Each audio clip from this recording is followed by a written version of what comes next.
तहकीकात कराई। क्या जानते हो ना उन व्हाट्सएप के हीरो को, उन जेआईटी के हीरो को जानते हो ना?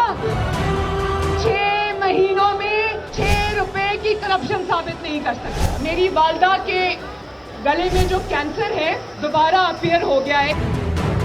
हमने छुट्टी मांगी 1 हफ्ते की, 4 महीने हो गए वालदा को नहीं देखा। नवाज शरीफ ने अपनी बीवी की इयादत नहीं की, हमें इजाजत नहीं मिली। क्या स्ट्रैटेजी बनाओगे तुम? तुम्हारे पास लोगों को बताने के लिए है ही क्या? तुम्हारे पास है झूठ, दुकान तराशी, इल्जामात की सियासत, कीचड़ उछालने की सियासत। तुम्हारे पास है उंगली के इशारे, साजिशों के जाल है, धांधली है, धरना है, लॉकडाउन